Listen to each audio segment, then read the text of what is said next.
Hi, everybody, and welcome.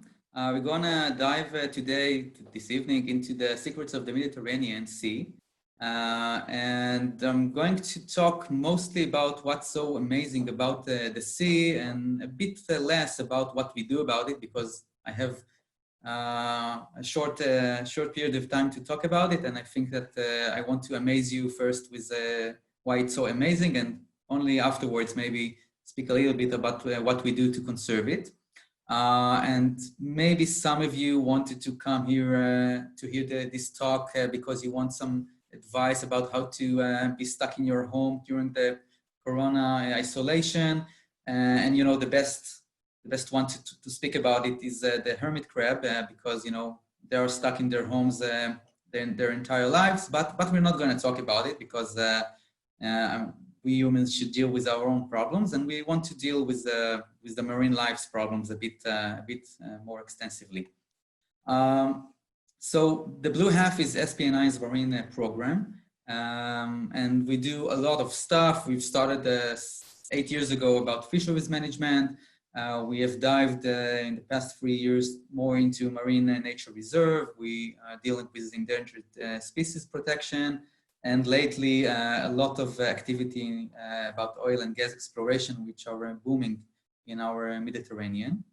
And most people in Israel, I mean, maybe you feel that you don't know a lot about Israeli marine life, but actually most of Israeli citizens don't really know anything.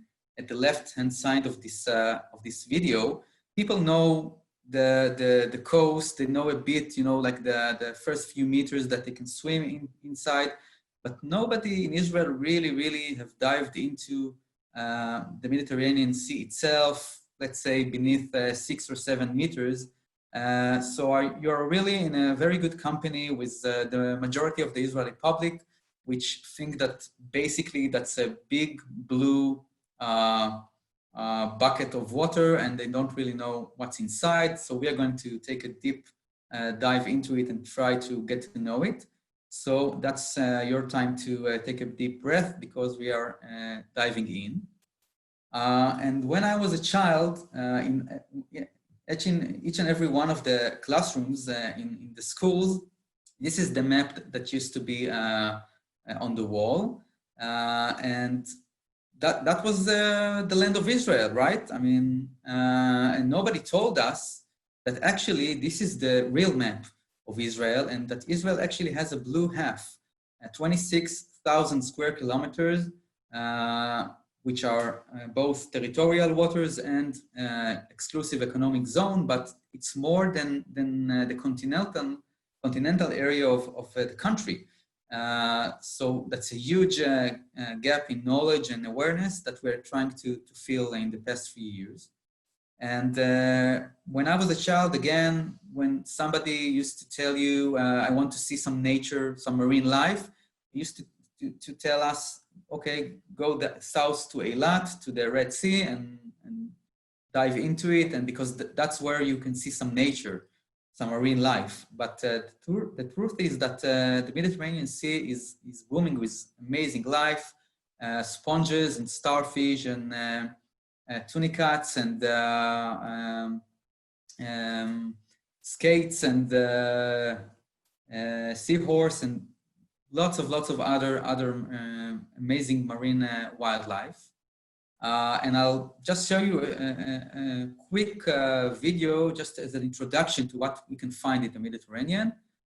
It's in Hebrew, but you have some English subtitles.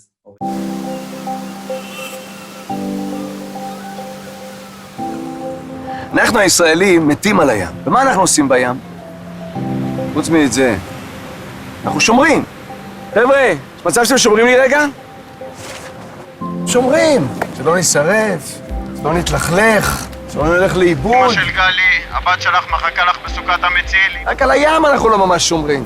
יותר נכון על מה שבתוכו. הים המופלא שלנו הולך ואוזל. מתחת למים שלנו יש טבע מטורף. ספארי ענק של בעלי חיים, צמחים, שוניות. הים הוא לא אותו הים בכל מקום. העולם המופלא שתמצאו מטר מחוף השרון שונה לגמרי מהים של ניצנים או מהים של עתלית. וזה רק בעומק 15 מטרים מתחת לפני הים. תראו מה קורה בעומק 100 מטרים. כשצוללים פנימה, מגלים עמקים, רכסים, קניונים, דיונות. בים שלנו יש יותר מ-50 בתי גידול שונים עם מינים ייחודיים שחיים רק כאן. Okay, so that was just a quick introduction. I'm gonna look into it right in the next few minutes. But just a short zoom out and what is the Mediterranean Sea?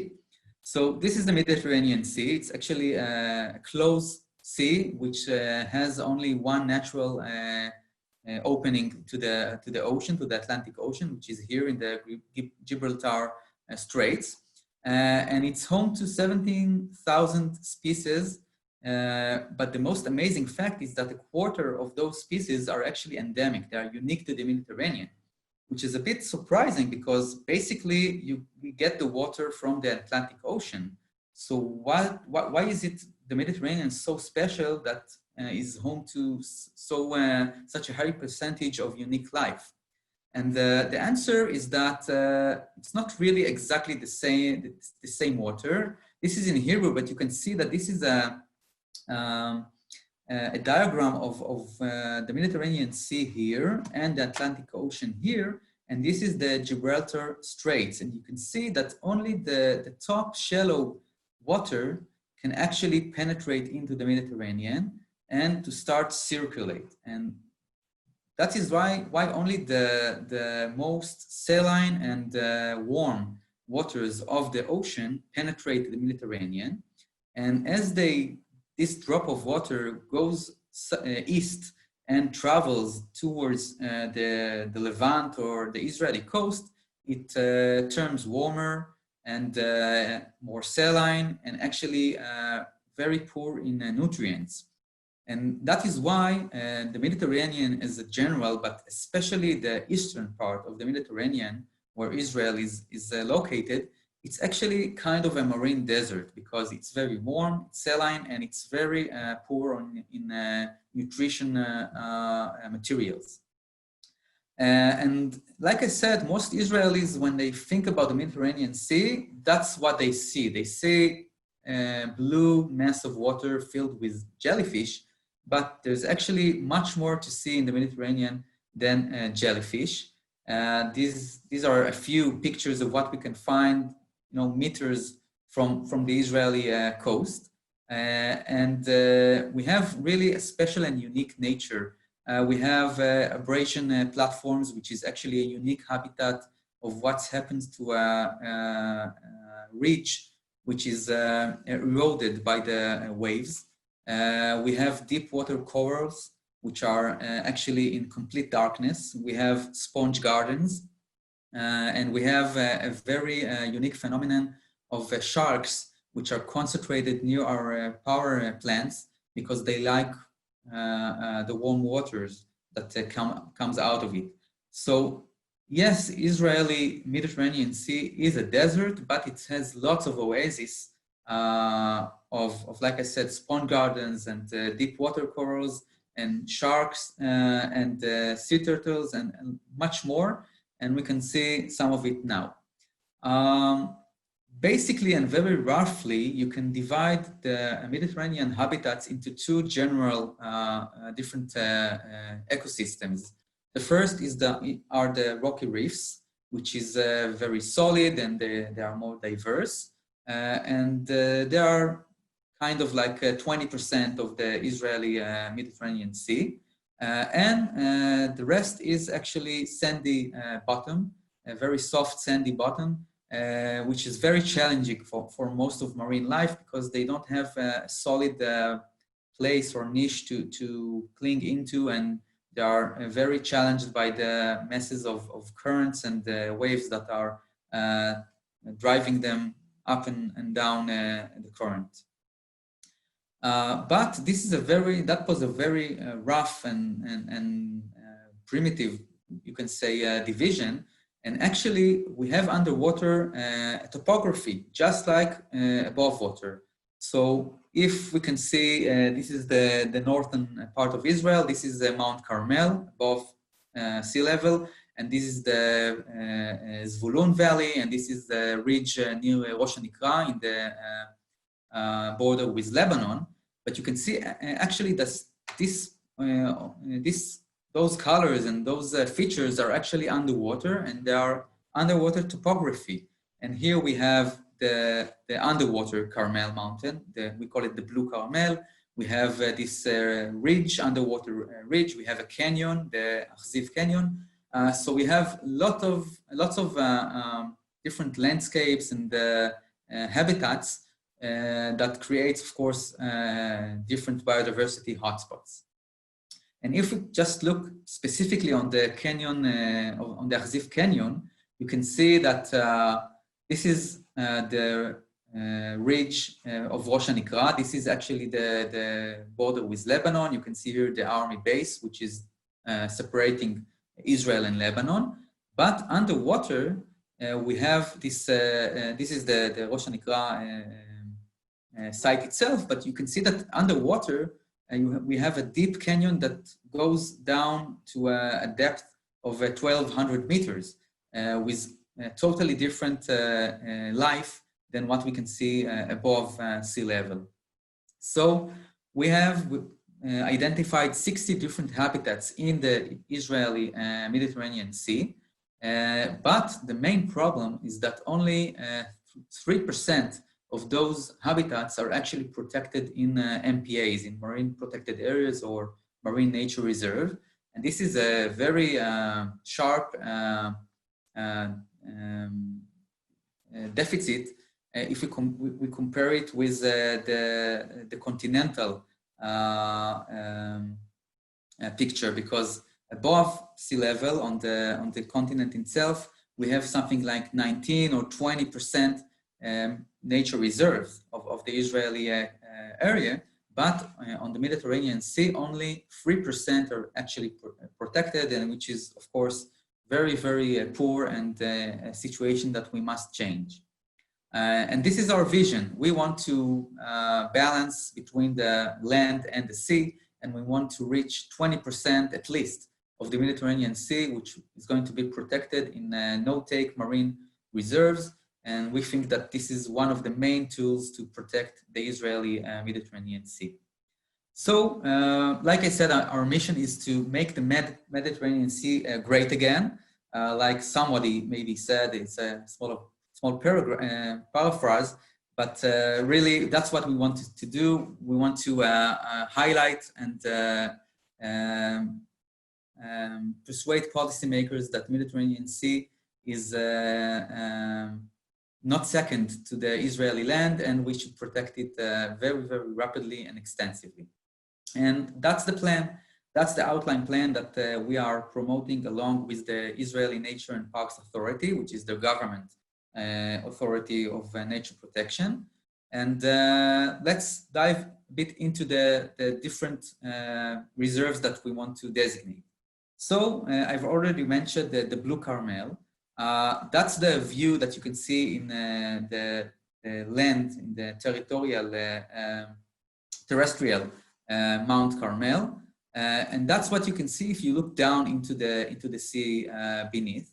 But if you look at the animals that we have on land, on the terrestrial part, you can see a deer, you can see griffon vultures, but inside the land, you can see, inside the sea, a few kilometers from there, you can see different landscapes and different animals. What you're looking at now are actually animals, that's not plants.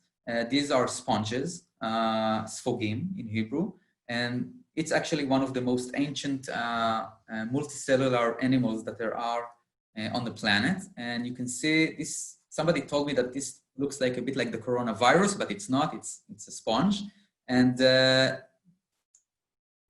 just a short video to tell you about the uniqueness. בזמן האחרון יש דיבור באזור חיפה על העיר התחתית. רואים שמשהו טוב קורה שם. אני רוצה להראות לכם אותה. את העיר התחתית האמיתית של חיפה. היא נמצאת כאן ממש מאחוריי, מול הכרמל, בתוך הים. חוץ מבחלקים שבהם הוא כחול. אתם מבינים? חצי מהכרמל נמצא בתוך המים. אם תרדו מסטלה מאריס לכיוון בת גלים ותמשיכו לתוך המים, תמצאו את עצמכם בתוך שמורה. ברוכים הבאים לכרמל הכחול, העיר התחתית האמיתית. שמורת ראש הכרמל מגיעה עד לעומק של 300 מטרים מתחת לפני הים, והיא בדיוק תמונת ראי לרכס שעולה לכיוון האוניברסיטה. דמיינו שאתם צועדים על גבי אזור סלעי מתון יחסית ודורכים על מצע עצות רך. כשממשיכים מערבה ולמטה, כבר צריכים ציוד סנפלינג כדי לרדת בקירות תלולים שמזכירים את שוויצריה הקטנה, רק בתוך הים. במדרונות האלה לא תמצאו עצי חורש כמו בכרמל היבשתי, אלא שוניות סלעיות מכוסות בגני ספוגים צבעוניים ומרהיבים. הכרמל הכחול עשיר בבתי גידול מגוונים המציגים טבע פראי. במקום יחמורים, ציפורים מרהיבות וחתולי ביצות, תפגשו חתולי ים שנאספים לרבייה, ועדרי דגים שמשוטטים בשונית הסלעית. טבע מופלא. וכל העושר הזה נמצא במרחק נגיעה מהמרכז האורבני של חיפה. פארק טבע ימי ענק. אבל יש בעיה. Okay, so that's what just half of the video. You can check out the full videos in our website. But I just want to show you another maybe interesting thing, probably only in Israel. This is maybe 2 kilometers from the city of Haifa, but just beneath the water. You can see army shells that were probably dropped down from some kind of a vessel, and you can see that the marine life have adopted these army shells and have actually made it their home. So here in Israel, we can actually make the best out of stuff like that as well. But yeah, that just a bit in a humor tone. We are going now, that was the Blue Carmel near the city of Haifa. We are going now south, a bit to the direction of the southern border towards the Gaza Strip. And this is the Eftach Marine Dune Park. And this is actually what you can see in this Marine Nature Reserve, a reserve that has not been designated yet. We're working on it. But it looks a bit boring, but actually you can see all those small holes, and there's something inside the sea floor that is worth checking out. And sometimes you really have to look very carefully to understand where you can see the marine life. I hope that you can see the stingray here in the picture. You cannot? Okay, you start to see it now, and that's it, it's gone. Because on the sandy bottom of the Mediterranean Sea, you really have to be very, very sharp in your sight in order to detect marine life, and they are amazing once you see them. And this is a diagram of what you can see in the sandy bottom floor of the sea. You can see soulfish, dag solit in Hebrew.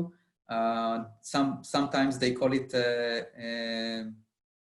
Moshe Rabbeinu fish, the fish of Moses. You can see here a very special type of a sea urchin. In Hebrew, it's called levav mitchaper. You can see here a sea pan. It's a close relative of the corals, and they are all very sensitive organisms that live inside or on top of the sandy bottom. And again, a short video just to get to know a bit better the Eftach Nature Reserve. אנחנו בדיונות שבין אשדוד לאשקלון, פארק ניצנים. מזכיר קצת את החולות שבהם צילמו את גבעת חלפון. כמו שאמר סרג'יו, ימין ושמאל רק חול וחולרה. זהו שממש לא, יש פה דיונות חול מרהיבות, חיות נדירות, צמחייה עשירה. אם תעלו על חליפת צלילה במקום על החליפה של היומים, תגלו שהמקום המופלא הזה ממשיך עד לים. זו ממש תמונת ראי של פארק החולות, רק בתוך המים. פארק חולות ימי. החולות כאן מכוסים בים, ששוחים בו דגים, דולפינים וחתולי ים. השמורה גם משמשת כפעוטון לצבוני הים שרק בקעו. וכשמביטים למעלה, רואים עופות ים שצוללים למים ושולים דג לארוחת צהריים. תיאבון, גבר! עכשיו, זה לא סתם חול. המצע הרך יכול להיות גם קשוח. יש בו מלא חיים. תיעדו כאן קרוב ל-700 מינים של יצורים ימיים, ממש שיכון לדגים צעירים. בלב השמורה מזדקן... Okay, I just want to stress that all the pictures that you see in this talk are from the Israeli Mediterranean Sea. We have not imported anything from the Bahamas or from Seychelles. And we move deeper into the Peleg Sponge Garden Reserve, another reserve that we are trying to designate right now in the planning committees. And that's a deeper dive into an area which we call the mesophotic area. It's an area of the twilight zone where you don't see much light, but it's not dark, totally dark. And again, it's a place that sits on a sandy ridge. These are the sandy ridges that we can see on the Israeli coast.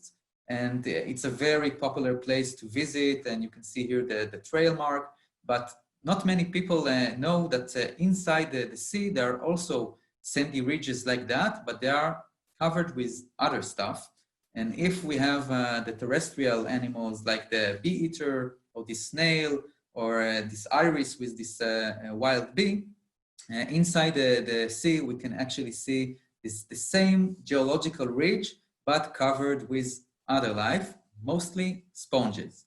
And the sponge gardens of the Peleg area are actually magnificent. You can see here all those colors and different shapes are all sponges.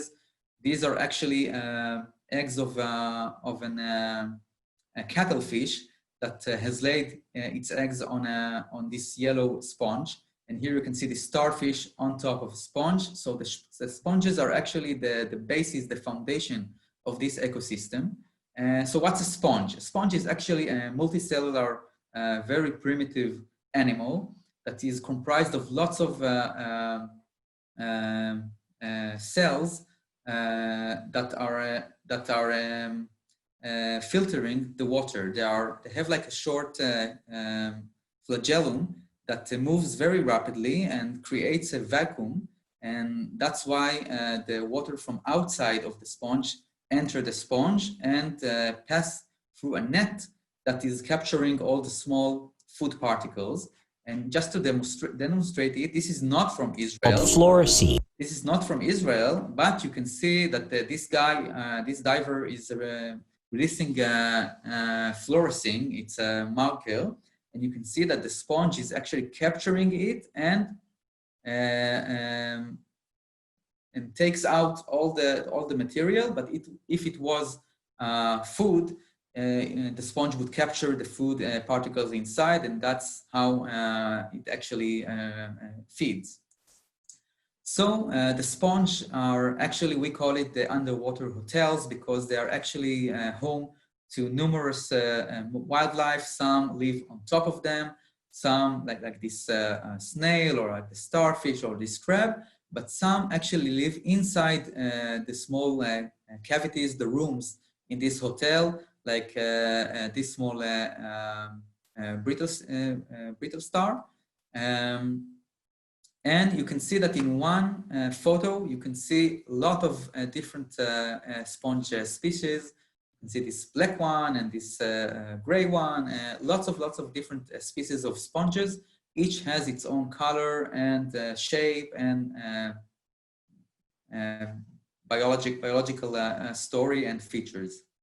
And not only sponges, we can also see lots of other marine life that comes to enjoy this underwater ecosystem, like this octopus, an amazing animal. Bye-bye. Now it's gone, but you can see that the basis, the foundation of what's on this ridge are all different sponges.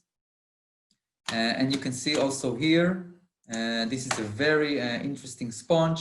You can see it's in the shape of a barrel, actually empty barrel, and lots of different fish and other crustaceans. They find shelter and home inside this sponge. And now, finally, we dive into the deep, deep sea, an area called the Palmachim disturbance, to the deep coral gardens and the cold methane seeps. It's an ecosystem that was only discovered less than a decade ago using high-tech robots that go down more than 500 meters below sea level. So basically what we saw up until now was like the shallow waters up until 100 meters deep. But now we dive into the deep sea and we find lots of interesting marine life that are all living in complete darkness and use all kinds of strategies in order to survive over there. So this fish, it's called in Hebrew the chakai. I can't remember the English name, but it has like a bait, a very fluorescent bait that attracts prey and then finds itself inside this fish stomach. You can see here this crab that also uses bioluminescence and this cuttlefish that also uses lights in order to communicate. And the Palmachim disturbance is actually a huge area in which the bottom of the sea was moved into deeper sea. It's kind of like a scar in the sea floor, and what we can find there is something that we cannot find in any other place in Eastern Mediterranean Sea.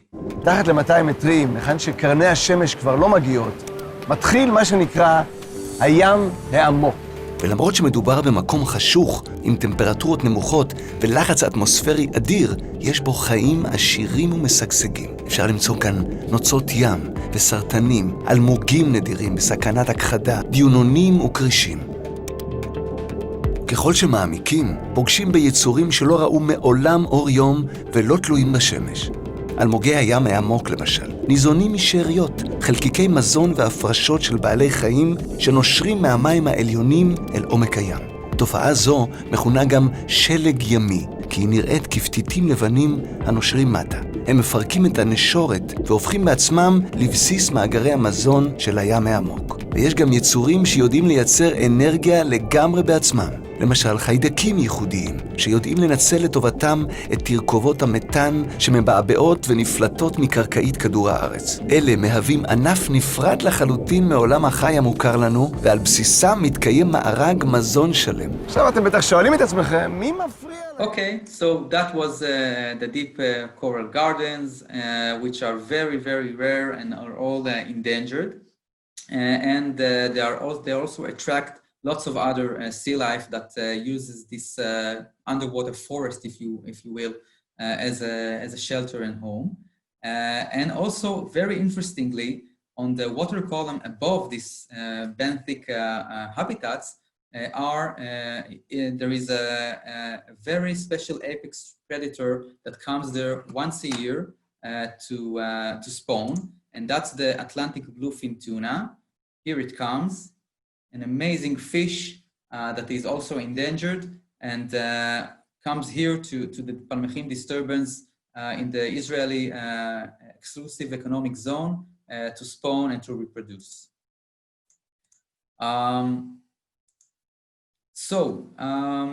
I'm gonna just briefly mention that we want a healthy sea, not just because it's beautiful or because we nature lovers like to see it, but also because the sea is also a very, very prominent feature in the way to combat and to mitigate climate change.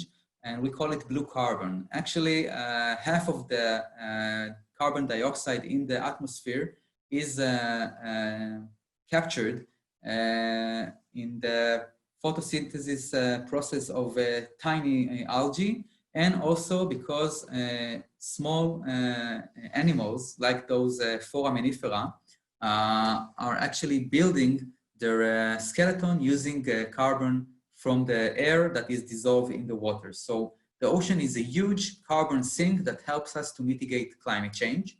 And if we want to mitigate climate change, we definitely want to keep a healthy sea beside us. Also, the ocean is a huge pharmacy and 65% of active materials in medicine are actually based on compounds found in living organisms. And the most prominent producer of active medicine materials are actually sponges. And you can see here a few examples of actual medicines that were designed according to materials from the ocean. And I'll just mention that also, you know, that Israel is a very densely populated country, and it's not hard and not easy to find a place to leisure and to stay and see some nature. But actually, the Israeli Mediterranean Sea is the biggest park and safari that you can actually have in Israel. And you can see here education activities and professional divers that come to actually explore the marine life in Israel as an ecotourism branch, which was is not fully developed up until now. And finally, a reminder that we should try and maintain a healthy sea, because once we don't do it, the sea responds. And what you see here are a lot of jellyfish that have exploded and jammed the power plant near the coast, and actually jammed their cooling system that has tried to use the seawater as a cooling apparatus, but the jellyfish have flourished because we are overfishing the sea, and they have jammed it, and that costs lots of money. And once we have a healthy sea, we also have a risk management system. So very, very briefly, what are the threats that we have to address? So up until, let's say, 20 years ago, the majority of the pressures on the Israeli Mediterranean were at the shoreline. Power plants, buildings, stuff like that, ports and the marinas. But in the past 2 decades, there was an explosion of development in the Israeli Mediterranean, lots of gas explorations, fishing, infrastructures, and that's what we have to tackle. And the most problematic action is actually fishing, or what we call overfishing. Because if the oceans used to look like this on the left-hand side of the picture, with a full complex food web, because we have fished out the majority of the big fish, the predators, and we have moved down the food web, we are now having much less rich sea with lots of small fish, and we have a vacuum on the top predators area. And when you have a vacuum in nature, somebody feels it, and the ones that feel it are jellyfish and invasive species. And what you can see here is a graph that show you that over exploitation, especially fishing, is the most problematic action that humans cause the sea. And that's how it looks. And that is the reason why SPNI is investing a lot of its efforts in trying to minimize and mitigate the fisheries sector in Israel. And we are not against fishermen. I have to stress that out. We are not against fishermen, but we have to try and manage this action in a way that will leave some place for the fish and marine life to flourish. So fishing is not a selective action. You can see here a sea turtle in X-ray, and you can see here the fishing hook that was stuck in its mouth. You can see here what we call a booby, sula, a bird that was stuck with a fishing net rope in its beak. You can see here a very tragic incident in which a sea turtle and a dolphin were both captured inside the fishing net. And you remember that they are both animals that are breathing free air. They're not they don't have gills. They don't breathe underwater, and they were both unable to go to the surface, and they were both actually suffocated to death. Overfishing is a very problematic issue. I'll just show you a short video. The most problematic method is actually bottom trawling, and the majority of the catch from bottom trawling actually goes back to the sea, but it's dead because it's not selective. And what you can see here is actually fishermen dealing with the catch after fishing, and you can see that the majority of the catch actually goes back dead into the sea, and only a minor portion of the catch is actually good enough to sell it, and it goes to the right-hand side to one of those buckets. So bottom trawling is actually a very, very problematic fishing method. It's not selective. It's actually a huge net that is dragged on the sea floor and is capturing everything in its way. Of course, disrupting the habitat as well and disrupting marine life. And what we have done, I'm really summarizing 6 years of work in one slide, but what we have done is we were able, after a very intensive campaign, free appeals to the High Court, and a lot of lobbying, we were able actually to pass fisheries reform in the parliament, in the Knesset, in the year 2016.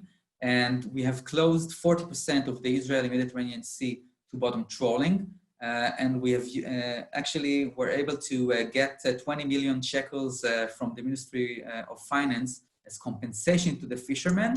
And some of those vessels were actually sunk as diving sites. So you can see here that ecotourism and fisheries management are actually combining together.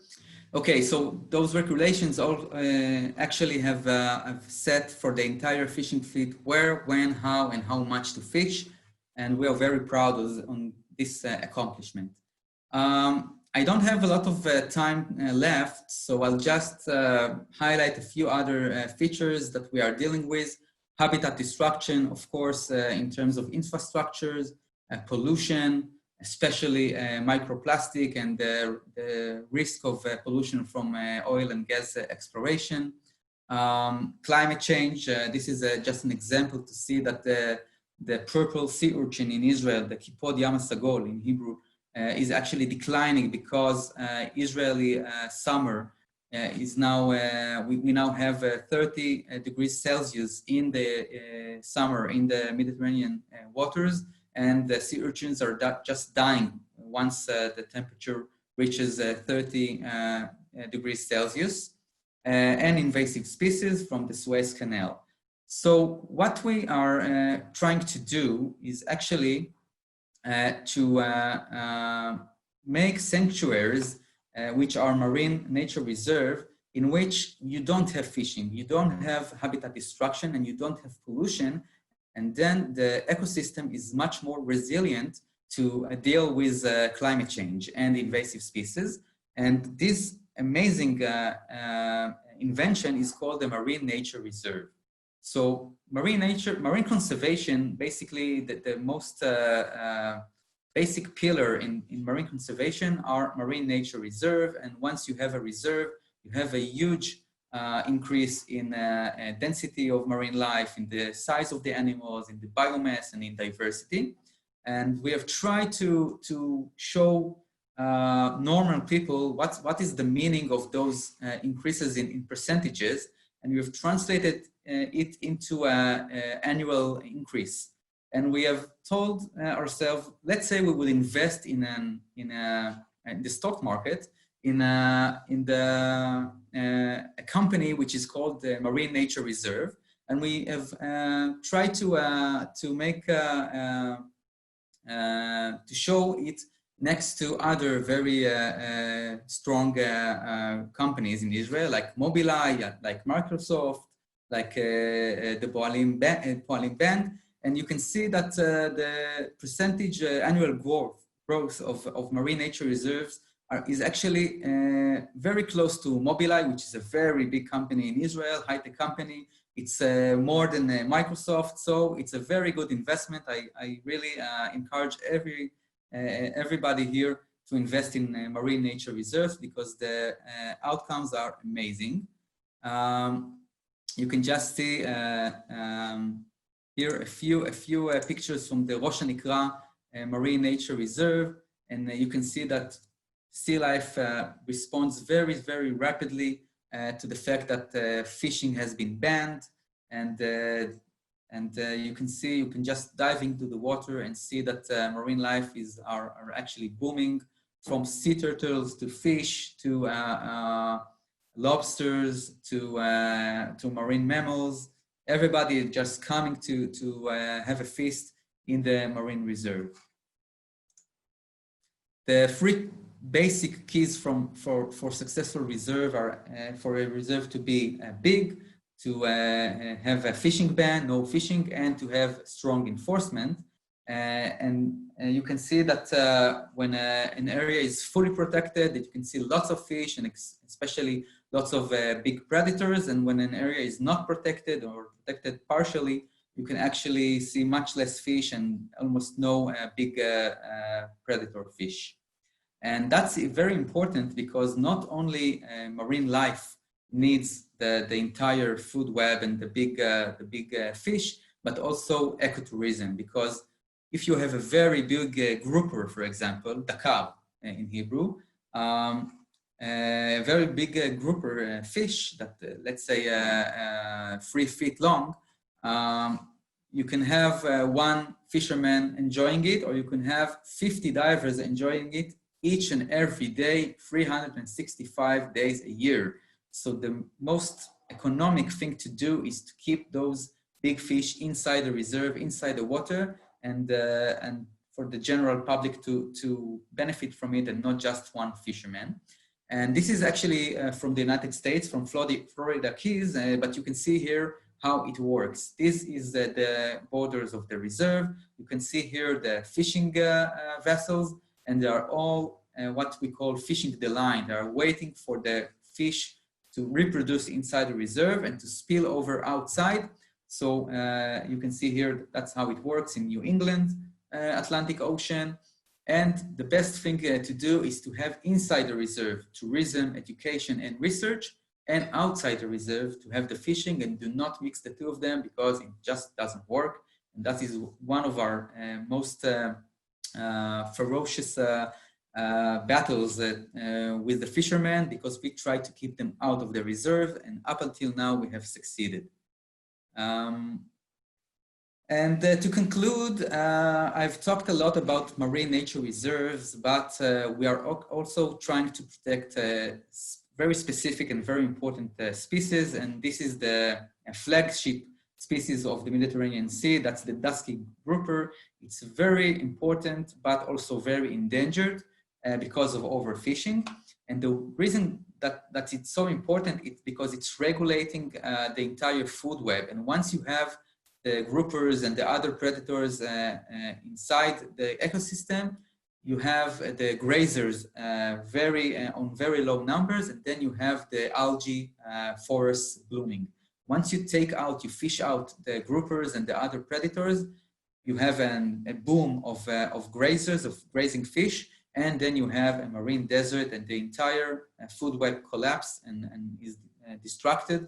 And that's why we're trying to protect top predators like the dusky grouper, and we have tried to declare it as a protected animal in Israel. And we have almost succeeded, but at the last stage, the Minister of Environment unfortunately have decided to take it out of the protected animals list. And we have appealed to the High Court, and we hope that maybe the High Court will try and help us in reversing this decision and putting the dusky grouper back in the protected species list. And last but not least, we are trying to work with the public. And the public, we have launched a very special application, cellular application called the Sea-Watch. Sea-Watch actually enables, it's free of charge. You can download it from the App Store or Google Store. And if you see a marine hazard, somebody fishing illegally or whatever, you can actually report it. It goes online to us, but also to the rangers that enforce the fishing ordinance. And we have lots of cases in which, because of a public report, an illegal fishing actually became an enforcement activity, and people got fines and went to court because of a citizen that was aware, reported in the application, and we have closed the circle into the rangers and to the enforcement bodies.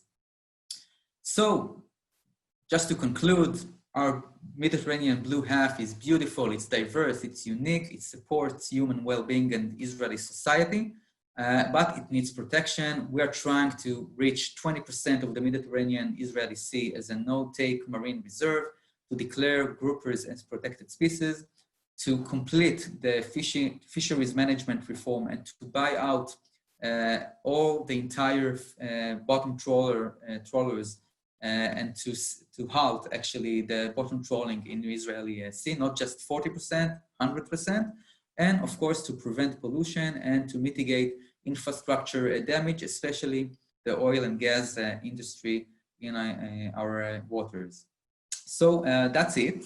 It was a bit fast, but I'm trying to get inside the time frame. You can check out all the videos that I've showed you with subtitles in our website, in this link attached here. And that's it. Thank you. And if there are any questions, I'll be happy to try and answer.